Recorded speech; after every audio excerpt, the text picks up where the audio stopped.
बिस्मिल्लाहिर्रहमानिर्रहीम।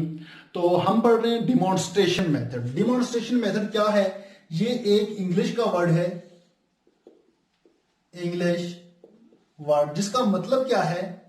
दिखाना या शो करवाना। किसी बच्चे को जब हम पढ़ाते हैं तो उनको प्रैक्टिकल करवा के उनको सिखाया जाता है। इस तरीका तालीम को क्या कहा जाता है? इसको कहा जाता है डिमॉन्स्ट्रेशन मेथड। यानी कि अगर मैं फिजिक्स का प्रैक्टिकल करवा रहा हूं तो बच्चों को मैं कहूंगा कि ये तार यहां जोड़नी है या फिर ये बैटरी इस तरह से एडजस्ट करनी है, तो उनको मैं परफॉर्म करके बताऊंगा, उनको चीज दिखा के मैं जो सिखाऊंगा उसको कहा जाएगा डिमॉन्स्ट्रेशन मेथड।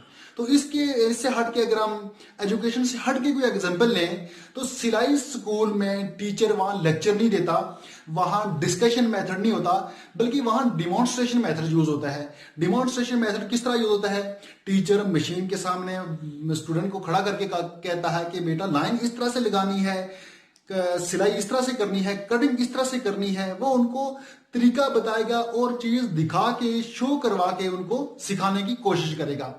अब इसमें एल्गोरिथ्म में अगर मैं बात करूं तो वो सब्जेक्ट जिनमें महारत, जिनमें स्किल सिखाए जाते हैं, ऐसे मजमून यानी जोग्राफिया हो गया, सोशल स्टडी हो गई, ऐसे मजमून वहां डिमॉन्स्ट्रेशन के बगैर पढ़ाना मुश्किल है। कैसे मुश्किल है? अगर मैं नक्शे के बारे में पढ़ा रहा हूं तो क्लास में मेरे पास नक्शा नहीं है या ग्लोब नहीं है, तो वो जो हमारी लर्निंग होगी वो इफेक्टिव लर्निंग नहीं होगी। लर्निंग तो होगी बट इफेक्टिव नहीं होगी। तो लर्निंग को इफेक्टिव बनाने के लिए या बेहतर अंदाज में लर्न करवाने के लिए हम क्या करेंगे? डिमॉन्स्ट्रेशन मेथड को यूज करेंगे। उसके लिए बहुत सारी टेक्निक्स यूज करेंगे। ये एक छोटा सा मेथड है, इसके बारे में डिटेल तो हम लिख सकते हैं बहुत सारी, बट अगर इसी चीज को आप ज़हन नशीन कर लें तो आपको ये मेथड समझने में आसानी रहेगी।